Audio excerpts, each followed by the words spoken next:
Xunyi Pai. I'm from the Research Group at University of Pittsburgh and Pittsburgh Quantum Institute. Today, before I start, I would like to thank our collaborators at University of Wisconsin-Madison and our founding agencies.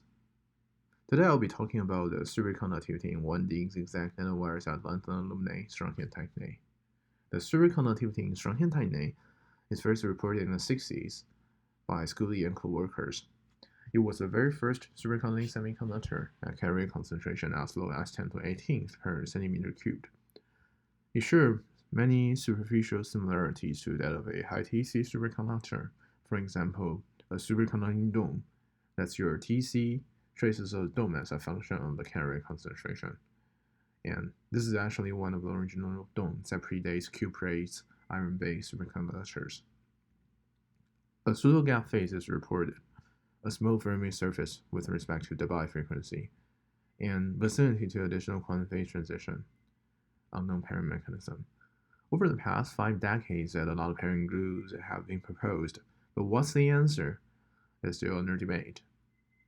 Furthermore, there's also been a lot of recent observation. For example, the previously reported pseudo-gap phase is now identified as a phase that's characterized by paired, but not superconducting electrons.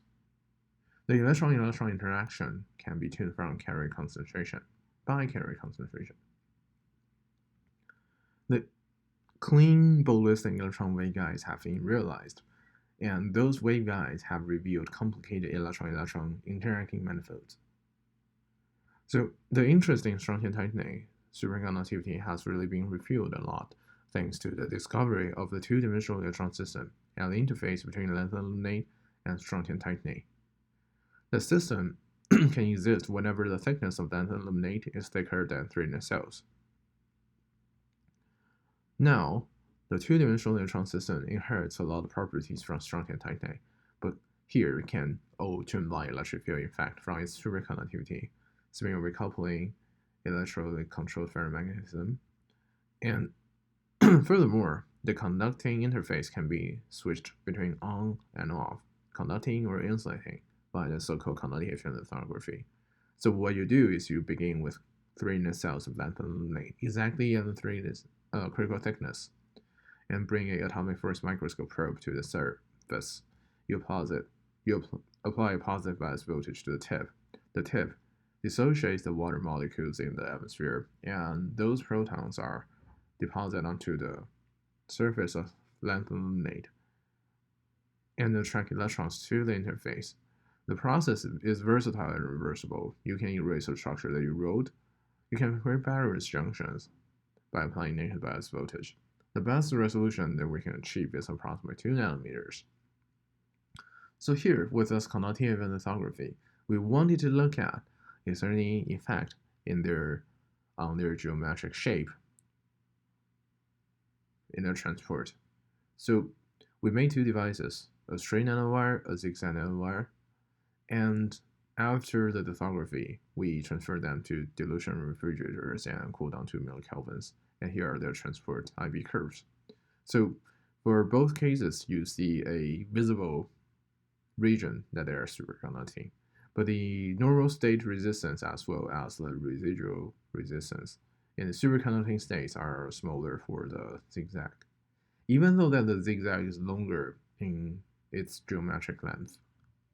And the zigzag also has a larger IC critical current. And here is their dependence on the gate voltages. So the color scale is their differential resistance and as a function of the current and the side gate. Now, we know that it's actually quite complicated to interpret what exactly is happening when gate voltage is being applied. Because first of all, that we know that there are a lot of parameters that will be tuned, affected in the same time by the gate. The first is the carrier concentration, which is the mostly commonly considered. But now we know that the strontium titanate will undergo a cubic to tetragonal antiferric distortive ferroelastic transition at 105 Kelvin. And what happens is those oxygen octahedra would rotate antiphase with their neighbors. And there's a associated elongation along the axis of rotation. So These domain formation has found to be been observed under scanning single neutron transistor and found to be movable when a gate voltage is applied at approximately 1 micron per volt rate. This is significant. And they found to be modulating the normal state conductivity as well as the superconductivity, coupled to magnetic degree of freedom and tunable by force. So, on the other hand, we reported a surprising, unexpected constancy or independence of the critical current as a function of the width, for width within 10 nanometers to about micron, written with for channels that's written with this conductive event lithography. And the picture that we proposed is that the region written by conductive event lithography would naturally have their edges decorated by ferroelectric domain walls. And if the superconductivity only exists at domain walls, then what important is not the width, but the number of domain walls that you have. So building upon this picture, we can think what would happen if we have zigzag nanowires. So to begin, we know that if we have a long straight nanowire written along the x-axis by domain tiling rule, that you would try to form a YZY domain pattern. On the other hand, if we have zigzag, then it will try to form a interleaved XY small domains. And so now, because the domains are smaller, and it would be therefore overall less lattice distortion, and therefore overall less strain, and therefore overall less energetically costly. So therefore, it would be more likely to successfully pin the domain, unlike a straight nanowire that would probably not be as successful in pinning the domain, and therefore would have to accidentally run into some domain or domain wall, and therefore has smaller carrier conductivity and so on. So we look at more devices.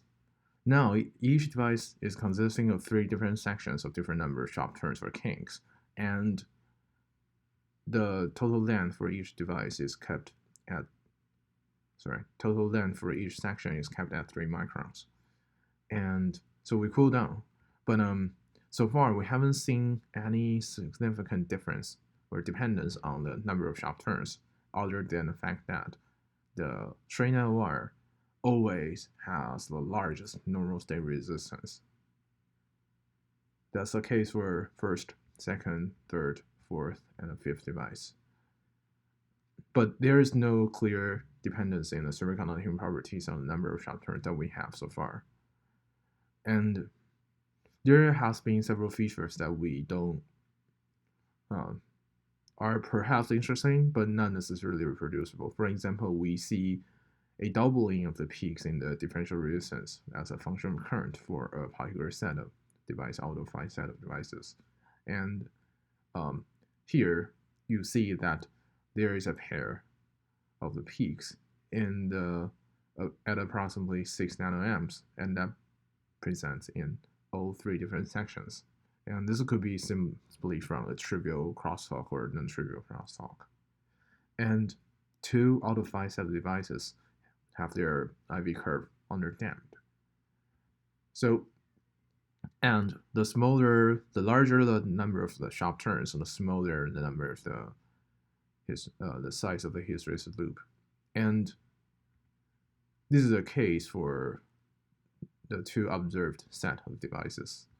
And this could mean that there is some non-trivial difference in the dielectric environment for the 3 different sections beyond the normal state resistance.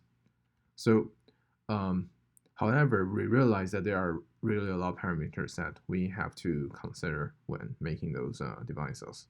For example, we now know that it's very important to have high quality leads for measuring a superconducting property, and we don't know whether it's necessary to have B-square-like boosters to enhance the robustness of the leads to the wires that we're connecting. And we don't know that whether we will see a clear dependence on the crystallographic axis.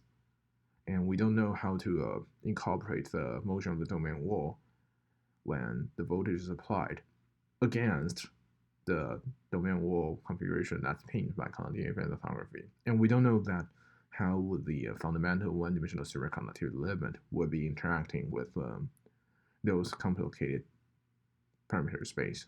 So really, to wrap up that, the Strontium titanate length limiting superconductivity system is a complicated superconductivity system with many coupled degree of freedom. And we believe that understanding the domain and domain walls is a key to understand the superconducting mechanism.